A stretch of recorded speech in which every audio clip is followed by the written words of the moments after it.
Mwaramutse. Kubera iki ibiciro biduga mu Burundi?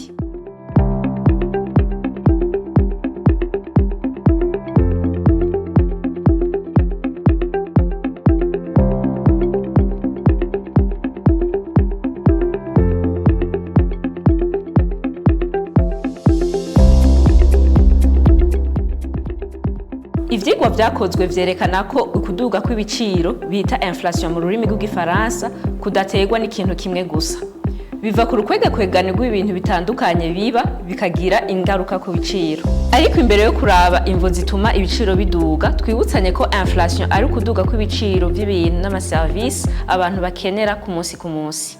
Iryo duga ry'ibiciro riharurwa hisunzwe urutonde rw'ibintu n'amaservice abantu bakunda kugura mu buzima bwa misi yose, twokwita igiseke c'ivyankenerwa kiba kirimo nk'ibifungurwa, ukwiyunguruza, uburaro, ukwivuza n'ibindi. Iyo igiciro muri rusange c'ivyo bintu kiduga uko igihe kigenda kirahera, biba bisigura ko habaye inflation. Ubu turabire hamwe izo mvo. Ubwa mbere, ikibanza imfungurwa zifise muri ca giseke c'ivyankenerwa. Mu Burundi, ibifungurwa bifata ibice 52 n'ibice 6 kwijana muri ca giseke c'ivyankenerwa. Bivuga yuko iyo imvura yataze canke umwimbu wabaye muke muri rusangi, kenshi na kenshi ibiciro vy'imfungurwa bica biduga. Ivyo navyo bikagira ingaruka kw'iduga ry'ibiciro muri rusangi. Ubwa kabiri, ihindagurika ry'ikirere.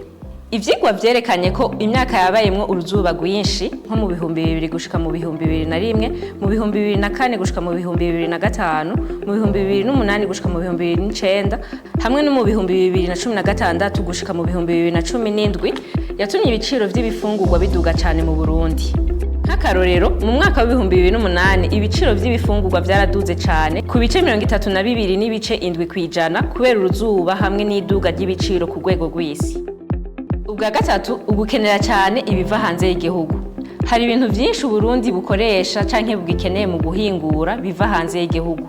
Nico gituma iyo ibiciro vy'ibitoro, ibifungurwa canke ibindi bintu biduze ku rwego mpuzamakungu bitewe n'imvo zitandukanye, intambara canke ingorane z'ubutunzi, na hano mu Burundi ibiciro bica biduga. Ubwa kane, ihindagurika ry'agaciro k'ifaranga ry'u Burundi n'ikena ry'amafaranga mvamakungu. Nkuko tuhejeje kubivuga, Uburundi buracagura ibintu vyinshi bivuye hanze y'igihugu. Iyo ifaranga ry'u Burundi ritakaje agaciro ugereranije n'amafaranga mvamakungu, bitwara amafaranga menshi y'amarundi kugira hagurwe vya bintu nyene hanze y'igihugu. Ivyo bituma ibiva hanze bizimba, navyo bigatuma ibiciro vy'ibidandazwa ku isoko biduga. Ivyigwa vyerekanye kandi ko ibice 62 kwijana vy'ihindagurika ry'igiciro c'amafaranga mvamakungu rifise uruhara runini kwiduga ry'ibiciro mu Burundi. Ubwa gatanu, amafaranga igihugu gikoresha arenza ayo cinjiza. Iyo leta ikenera gukoresha amafaranga menshi kurusha ayo yinjiza, icirondera uburyo bwo kuriha ayo mafaranga ibuze, nko gufata ideni canke kongereza amafaranga ari mu gihugu. Muri ico gihe amafaranga yabaye menshi ku isoko, ariko ibidandazwa n'amaserivisi bitiyongereye ku rugero rumwe, bishobora gutuma ibiciro biduga. Mu ncamake, iduga ry'ibiciro mu Burundi riterwa n'ingene igihugu gitunganya ibijanye n'amafaranga, imvo zitavuye ku gihugu nk'ibiciro vy'ibitoro n'ivy'ibidandazwa mu bindi bihugu, ihindagurika ry'amafaranga mvamakungu n'ibindi, imvo zijanye n'ihindagurika ry'ikirere, umwimbu muri rusangi n'urugezo dukenera ko ibiva hanze y'igihugu.